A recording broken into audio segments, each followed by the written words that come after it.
All right, people, welcome back to another episode from Let's Do This DIY. It's a pretty easy episode. Today I'm installing these lights from Govee, side of my yard. I've been slowly investing in Govee lights. I started off with the kids' bedrooms. When we redid their bedrooms for Christmas, I have a Govee light in my office. I got a couple Govee lights in my office. And I do like that they all link to the same app. Also, this is not a sponsored video by any means necessary, but I will drop the link if you guys are interested in the product.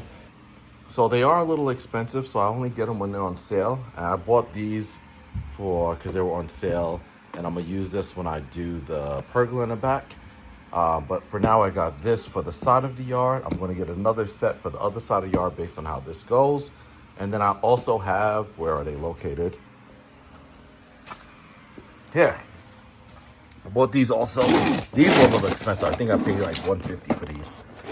But they're recessed lights. I'm gonna put these in the kitchen. I still technically need one more box, but I wanted to make sure that these will fit in the current potholes first. Fine, these are 6 inches, so I should be good, but I didn't want to go overdo it just yet. So this is a pack of 4. I still need another 4-pack, but we'll cross that bridge when we get this. I also have a different couple boxes of wall lights that are in my office that was supposed to be used for the kids' bedroom, but I never end up using, so I'm gonna use it for my office. I'll use that for another day. But for now, these are just 2 lights I'm gonna put on the side of the yard in the walkway. I'm gonna show you now. So ideally, I want it for this area right here. I didn't want anything too tall because these plants grow really tall over here. But we should see how it works. It's about to get a little dark. It's later in the evening, about 5 o'clock. So I should get to test it out. But this is growing really good. These canna lilies are looking good. Yeah, my hostas are living their best life with the shade that provided by the plants above it. I like this guy here. I'm gonna remove next in the winter or the spring. I'm gonna remove these gardenias because for some reason they keep like getting this stuff on. I'm not too sure why. I don't know, but I cut them back a little bit to cut off the extra pieces that grow from the bottom. I got to take out that weed that's there. That shouldn't be there. And I'm gonna put more of a evergreen tree. See, like I don't know why this is doing this. I sprayed copper algaecide thingies and didn't help. It is growing though, because it's growing a lot more. So I don't want to cut it out because they do really well. This one's doing really well. That one isn't doing as good, but I had to cut it back a little bit and I might just keep it, but we'll see how it goes. But these are going the best life. But my goal is to put them probably one in this general corner and one over there, just to kind of bring a little light in the evening time for a walkway. That's really about it. Because these guys have actual, well, I don't know why this is like this actually. I was out of town for a week. That's odd. That's odd also. I'm gonna have to figure that out. I just noticed this. Interesting.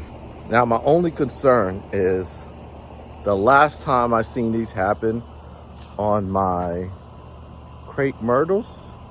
Oh shit. Sorry if there's kids watching. Was 2 summers ago, where 2 years in a row, I was fighting Japanese beetles. And the first sign of Japanese beetles are skeleton. Oh, what are these little things flying around? These are regular house flies? What are these? I don't know what these are. But anyway, oh, these are ladybugs. But Japanese beetles usually bite out the skeleton of leaves. That's usually the first sign that I'm having trouble.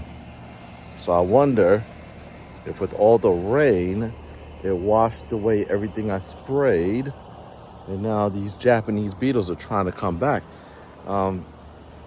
Last year, I went ahead and removed all the major plants the Japanese beetles eat, like roses and stuff like that.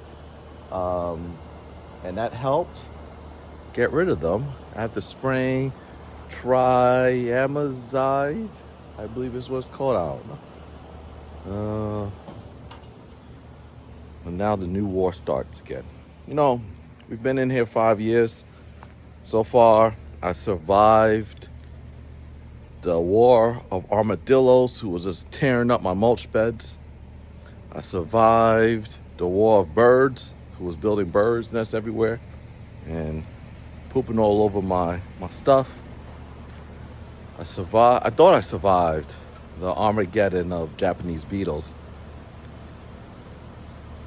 But they were a really good foe. But anyway, y'all don't want to hear about those problems. Let's go ahead and get these lights installed.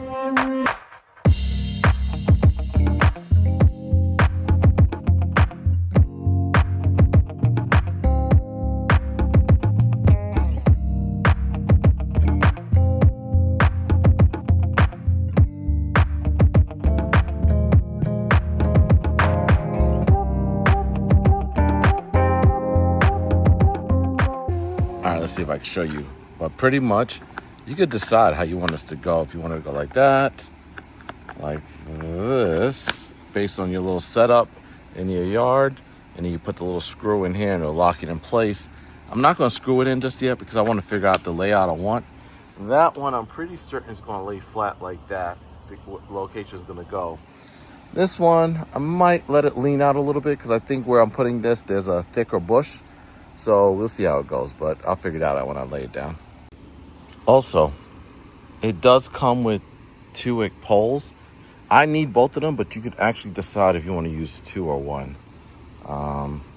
But yeah. All right, we're installed. They were pretty straightforward. Honestly, I didn't want to record putting it together because it's literally like slotting one to the other, put a couple bolts in. But biggest thing was finding the right location. And what I wanted it to be where it looks like it's part of the landscaping, and then it just lights up at night where it's not too crazy looking in the daytime. And with these guys growing as tall as they are, it's gonna help.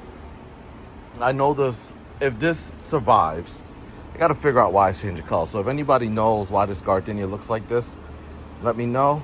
Otherwise, I'm gonna pull it up and put something else I know that will work in this area very well. But it looks like it's really good to go from there.